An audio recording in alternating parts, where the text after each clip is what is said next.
Chers amis, bonjour. Vous entendez le chant des oiseaux? Je suis contente de vous accueillir ce matin avec tous ces chants qui nous font du bien. Aujourd'hui, nous avons pour lecture le Proverbe chapitre 11. Si vous n'avez pas eu le temps de l'écouter, allez vite écouter la vidéo de la veille. Je vous propose de l'écouter ou de lire ce chapitre avec une petite feuille et de noter le proverbe qui vous touche particulièrement, qui vous parle, que vous désirez vivre aujourd'hui. Notre chapitre 11 parle encore beaucoup de la justice. Des versets qui insistent sur le fait que marcher avec intégrité, être juste, nous délivre, rend la voie droite, que semer la justice peut procurer et procure un vrai salaire. Oui, agir avec droiture, justice, aura des conséquences non seulement sur nos vies, mais également autour de nous, même sur la ville. Ces proverbes parlent de joie dans la ville. Nous pensons bien sûr aux dirigeants de nos villes, de nos pays, et espérons qu'ils vont agir avec droiture, avec intégrité, avec justice. Et nous savons que les conséquences en bien et en mal seront importantes. Mais qu'en aucun cas, cela nous empêche, chacun à son niveau, de chercher toujours dans notre travail, dans notre vie familiale, à être juste. Et croyons que les conséquences seront aussi sur l'entreprise où nous travaillons, dans la société où nous vivons, dans la famille où je me trouve. J'aimerais prendre avec vous juste quelques versets qui m'ont vraiment touchée, moi, dans ce chapitre. Un verset qui me met en garde, le verset 12 et 13. Qui parle des autres avec mépris a la tête vide. Un homme intelligent préfère se taire. Celui qui parle à tort et à travers trahit aussi les secrets. Un homme digne de confiance garde tout pour lui. Bon, j'avoue qu'en lisant ces versets, m'être dite, j'ai intérêt à surveiller mes paroles. Parler avec mépris des autres prouve un manque d'intelligence. Parler à tort et à travers peut être très dangereux parce que je pourrais trahir. Un autre verset m'a fait sourire, vous l'avez remarqué? Verset 22. Un anneau d'or au nez d'un cochon, telle est la femme belle, mais stupide.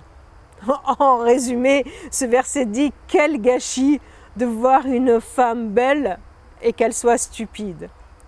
Enfin, un verset qui vraiment m'encourage, c'est le verset 25 qui dit « Une personne généreuse sera comblée de biens en retour. Celui qui donne à boire sera désaltéré. » Dans une autre traduction, celui qui répand la bénédiction est dans l'abondance, celui qui abreuve est lui-même abreuvé.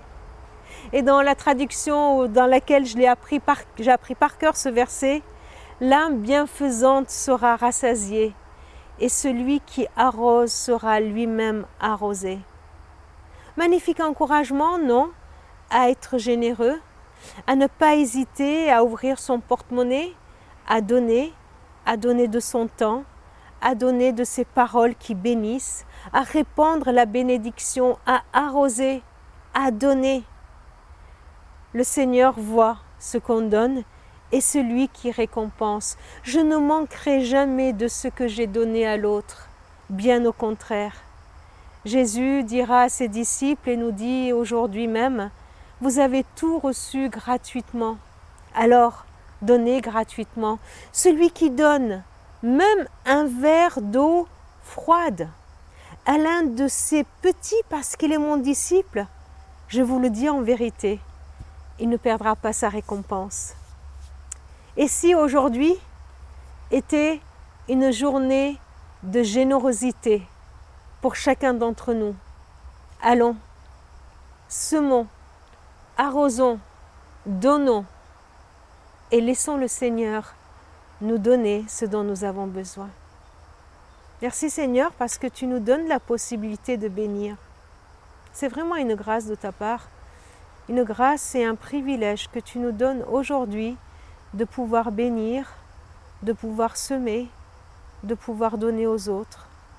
Je te prie de m'aider pour que ce qui sort de ma bouche soit une bénédiction et que ma main, Seigneur, ne soit jamais avide, soit toujours ouverte pour donner de ce que j'ai, pour donner le verre d'eau à celui qui en a besoin, pour donner le temps, de mon temps, à celui qui en a besoin. Merci Seigneur pour ta générosité. Merci pour tout ce que tu nous donnes avec abondance.